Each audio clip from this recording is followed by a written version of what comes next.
it seems perverse, because if you're suffering, we kind of go, there's nothing, I'm not enjoying this at all.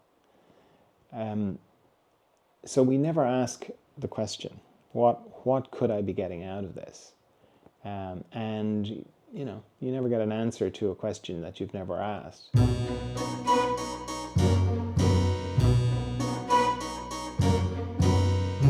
Hello friends, John Dalton here for the Emergence Podcast, where we go into love, consciousness, and the mystery.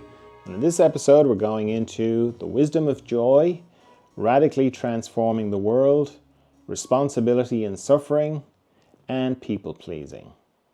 Now, let's have a look at some of the memes in the Further Emergence Instagram feed. First one I wrote, and it just says, there is wisdom in joy. And you don't normally combine these two things. You kind of think joy is like fluffy, effervescent, bit lightweight maybe. Whereas wisdom is like heavy and hard-won and deep and all that kind of thing. So the idea of that there's wisdom in joy, it's like, well, what's that about? And it's sort of this thing of,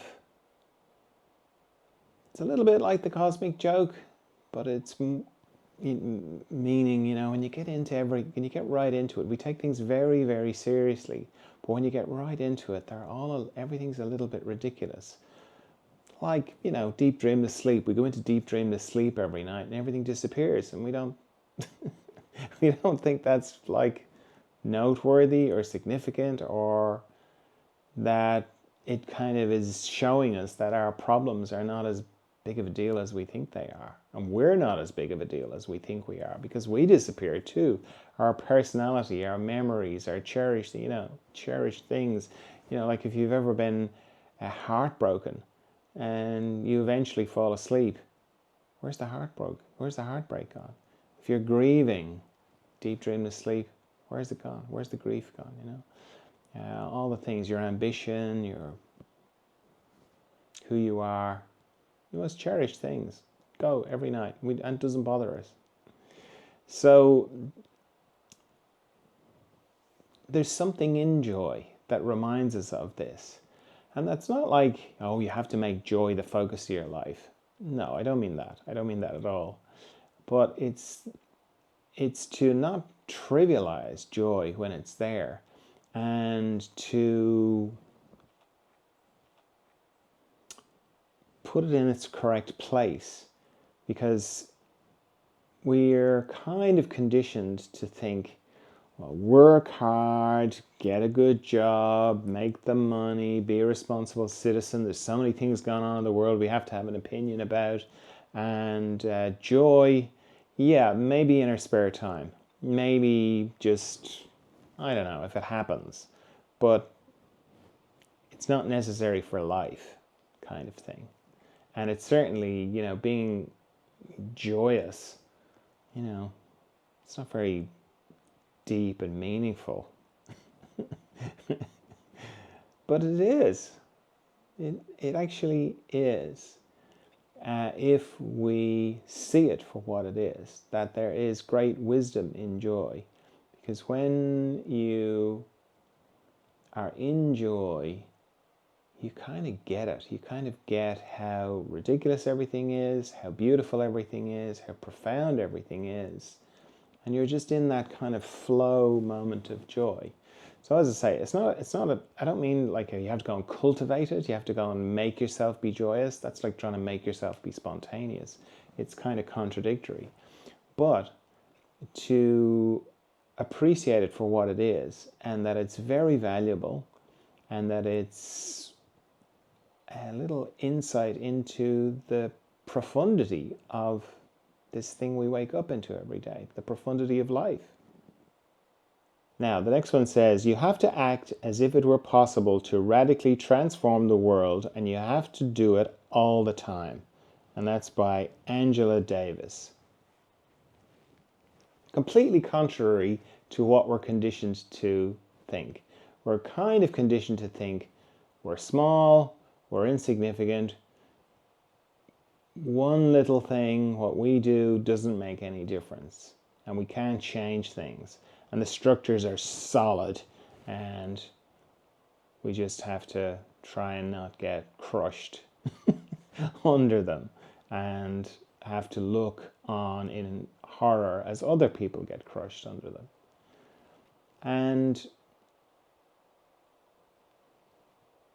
it's not true. It's not true. It's not true in lots of ways. There's so many examples in history of one person just going, no, and the huge difference that makes. But we're not all geared like that. We're not all configured like that. We don't find ourselves in a situation, because they're, that idea of, I can't remember the exact quote, but it's something along the lines of, greatness is something that is thrust upon people. It's not like great men are cultivated, or great women are cultivated, or great people are cultivated. It's like they just find themselves in situations, and then greatness just comes out of them. And we probably all have a bit of that in us. We just don't find ourselves in the situation. So what do you and I do? We're not wired to go and make the big protest. We're not, just like we're not wired to be rock stars or writers or sculptors, or everyone's configured in a different way. But we still see it, and we still kind of go, that's terrible, that shouldn't be happening, that's awful. And what do we do about it? And if you're listening to me, you're probably interested in consciousness and what goes on behind the scenes. And you can make quite a big difference there. Because, and that's what this meme is kind of saying, you have to kind of act as if you can transform the world all the time. And you have to kind of get a little bit back from everything and go, what's really happening here? Am I just like, are things the way they appear? That's really what it comes down to. When you ask yourself, are things exactly the way they appear? Because the way they appear is, there's just little me in this big planet with all these other people, and we're all the same, and everybody's having exactly the same experience as me. And from a frontal kind of approach, then it's the protesting, then it's the lobbying your politician and all this kind of thing to try and change things, or start an organization, or all the different wonderful things that people do. Or as well, you could come into what's really happening here. And what's really happening here is, I wake up into this thing every day. I wake up into this thing that looks very three-dimensional and real and deep, and it looks like there are other people. They tell me they're having similar experiences to me. We can communicate. But I only ever look out of these eyes. I only ever have my experience, just my direct experience. And that's not to become selfish or self-absorbed or anything like that, but just to kind of come back into what's your direct experience. And then kind of going, well, what if this was not as real as it looks? Then there's a deeper thing going on here, and maybe this is just tailor-made for me, and maybe I can change it. Maybe I can reorganize it into a way that I like, or that expresses who I am better. Now, how do I do that? And then your focus can be on the mechanics of what goes on inside, and how this is such a reflection of what's going on inside you, which can be, disappointing and depressing initially when you kind of go, this is a reflection of me. But it's all parts of you, because we all have one consciousness in us. So yeah, it is a reflection of you, but you can change it. And that's why I'm interested in manifestation, and I encourage everybody to be interested in manifestation. Not for the gold toilet and the private jet, unless that's your thing, in which case, have at it. But it's like, if you it's like the thing of the Matrix. People go, "Oh, it's all the Matrix," and they just trot out the Matrix. Regardless of whether they've seen the movie or not, they're like, "Oh, I'm gonna break free from the Matrix." But if you really get into that, then it's like, okay, well, if you really think it's an illusion, then you can change it. You can bend the rules of it, and you can demonstrate to yourself that you can do that. And one of the ways you can do that is with manifestation. And I like manifestation because it's to do with money. You can't kid yourself about how you're doing with it. You either have more money or you don't. You can't kind of go, well, I'm feeling better about it. I'm feeling better about the money I have. That's a great thing. That's wonderful. And that's sort of actually tangentially, that helps you get more money, being grateful and happy with what you've got. But this idea of like, well, give you an example. A little manifestation thing is this idea of a money thermostat, um, which I had never heard of before, but you can have a look at this in your own experience. And it's the idea that we all have a money thermostat, meaning there's a certain amount of money that we will default to. And if it falls below it, we will bring it back up to it. And if we go above it, we'll bring it back down to it. So let's say your money thermostat is set to $1,000 or $100. It doesn't matter the amount. Let's say $1,000. If you you kind of go along with a couple of $100 either side of 1,000, but most of the time it sort of stays at 1,000. If you suddenly somebody gives you $5,000, very quickly you will find bills, spend it, give it away, whatever, till it gets back to 1,000. And similarly, if for some reason you have an unexpected bill and it drops to 500, very quickly it'll come back up to 1,000. Have a look at your own experience. It's surprising, Now, for some people, it's $0. For some people, it's debt of, well, I can be 20 grand in debt, but no more than that, And if it starts to move, if I start to ease off my debt, it comes back, So sort of seeing that and going, oh, okay, I've got a bit of a thermostat. I've got a bit of a money thermostat.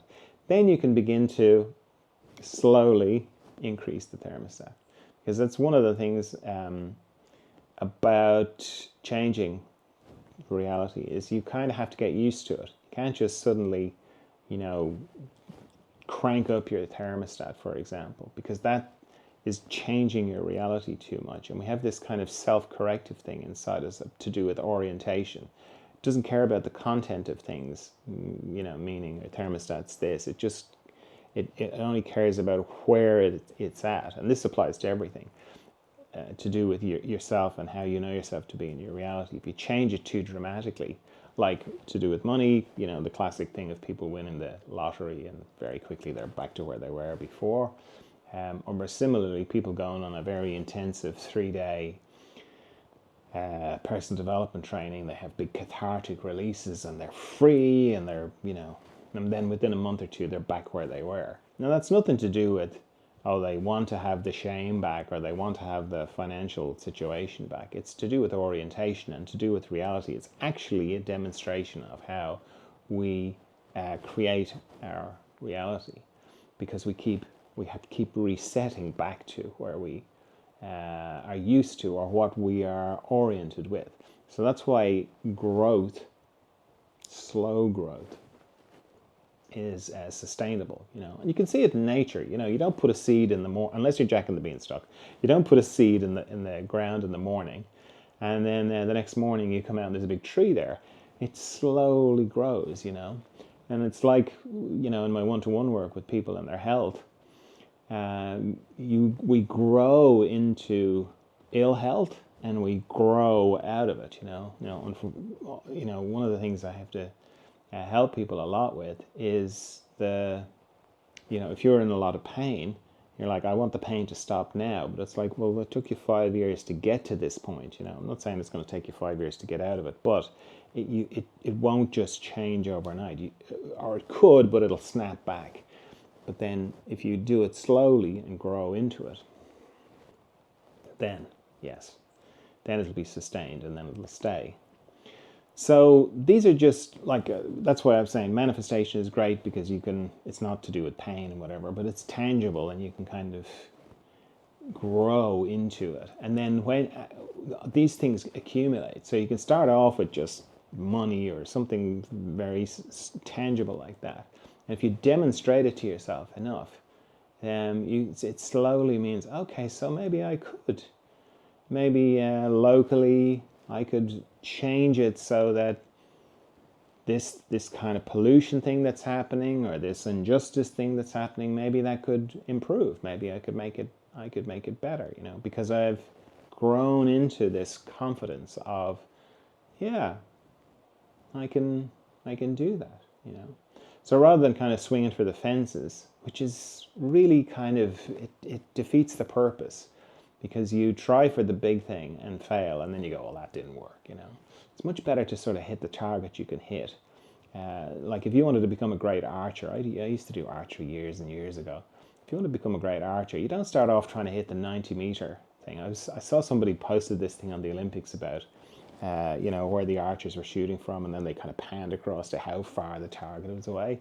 And it looked to me like that's the 90-meter thing, because there's different distances that they move the target away. So you don't start off on the 90-meter thing, because I can remember when I used to do archery, you can start off at 18 meters. And that's not easy to hit, but after a while you can hit it, and then you can hit the bullseye pretty good. And then you qualify to the next distance, which is, I think it was 30 meters. And then you're missing everything again. You're sort of off target. You're not even hitting not even hitting the target. But then after a while, you figure it out and you come on to, and you're getting good at 30, and then you qualify. I think to qualify, you have to get a certain amount of points at that distance. And then you go to 50 meters. And then it's the same again. The further away it gets, the harder it is. And I can remember qualifying from 50 to 70, just 70. I don't think I ever qualified to 90. And it was hugely different, Like you think it's only 20 meters, it's not that big, But no, it made a huge difference. I was completely missing everything again. And 90, I think I had a go at 90 a few times. And I lost too many arrows. So, but we do that. Like we kind of go, that's it, I'm going to win the lottery, or I'm going to get a brand new Lamborghini or a gold toilet or whatever, I'm going to buy a house or whatever. And then it doesn't work, and we're like, oh, well, this manifestation thing is rubbish, And you can say this about anything. Like how you build confidence is you bring the target really close, so close that you are, you're like 90% sure, 80% sure you're going to hit it. And then you do that, and you do it enough times, and then you kind of go, yeah, okay, and now maybe I'll move it back a meter, not 20 meters, just a meter. And then I hit that target repeatedly, and I get confident at that, and then I move it back a little bit further, and so on. That's how you do it. So this idea of swaggering around, and I encourage you to swagger around, swaggering around as if you can radically change the world, is a great place to start, and a great way of meeting life and meeting all the things that don't reflect you. Because if something disturbs you, if you look at injustice, if you look at savagery and violence and you go, what? That's awful, that's terrible, I feel for those people. The only way you can feel that is if you have it in you, if in some part of you acknowledges that you've got this love inside you, that you've got this passion for justice and fair treatment and all the lovely things that's in you. So if it's in you, then you're kind of going, no, I'm just not, this reality thing which I create, it doesn't reflect me. So I'm going to swagger around as if I'm changing it. And that informs you, that empowers you to both change things behind the scenes, but it also informs your actions and what you do in your reality as well. And you are very powerful, and you can change it to reflect the sweet, lovely nature that you are outside. The next one says, healing also means taking an honest look at the role you play in your own suffering. Now, if you are suffering, if you are in pain, don't turn off. But that can be very hard to look at when you're suffering or when you're in pain, because pain is very distracting. Number one, symptoms are very distracting and can be very difficult to kind of even begin to entertain this possibility of, what's the role I play in my own suffering? We just kind of go, I don't care. I just want to get rid of the pain first, and then I'll think about that stuff. But unfortunately, that's not the way it works. And when you begin to look at this, there can be a feeling of like, oh, great, now I'm screwing this up as well. I'm causing my own pain.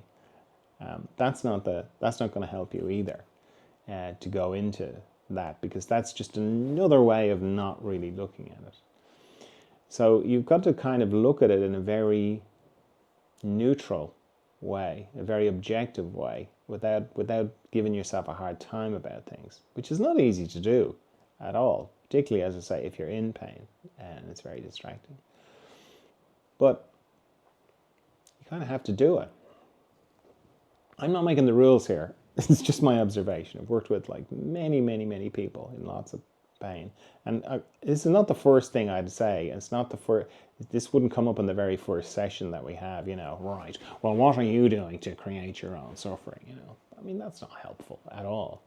But eventually, the person gets to it themselves. I've found anyway. Eventually, we arrive at this point of like, what's the payoff here? What am I getting out of this? And initially, when you begin to look at that, there's a huge reaction on the inside. Like, there's no payoff to this. I just want it to stop. And that's very understandable. But I can remember working with a woman years ago back in Australia. And I saw her for a long, long time. And she had lots and lots of very debilitating things. And her whole life had been shaped by her very real, very difficult symptoms. And we went through many things together as she sort of released things, and it was a long journey. But eventually she got to this question of, what's the payoff here? And initially she had the reaction of like, there's no payoff, and and this wasn't me. It wasn't like me going, so what's the payoff? But she got to it herself. And eventually she realized she would have to, so much things, she had this huge weight of expectation, this feeling of like, God, now I'm going to have to do something with my life. I've been so distracted with this sickness that it's been kind of like not an excuse, but it's like, oh, well, I haven't become the great writer. I haven't become the great painter, the athlete, whatever, because I have this thing. If I suddenly got better, I might have to do that stuff. I might have to, fail at being a writer. I might, fail at being a dancer, or all these things that I thought, oh, well, if only I wasn't sick, I'd be able to do this thing. I'd be able to renovate the house or whatever. Now, if I got better, I might have to do it, and I might hate it, or I mightn't be very good at it, or I might have to fail. That's just one kind of example. But the quicker you can get to this question of what role am I playing in my own suffering, and it's not just to do with sickness. It seems perverse, because if you're suffering, we kind of go, there's nothing, I'm not enjoying this at all.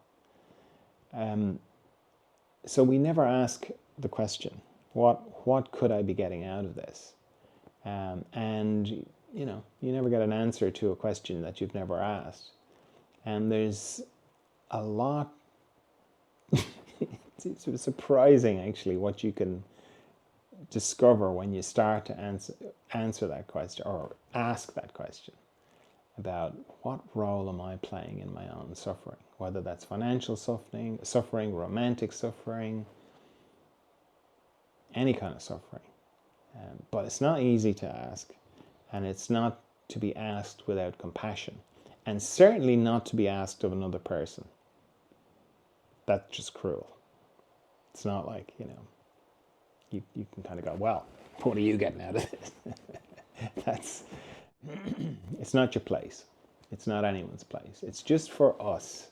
So it's just for you and I to ask ourselves, what am I getting out of this? What could I possibly believe to be true for this to be the case? And to ask it kindly and compassionately, and not expect an answer straight away, but just to leave it ticking away there in the background, because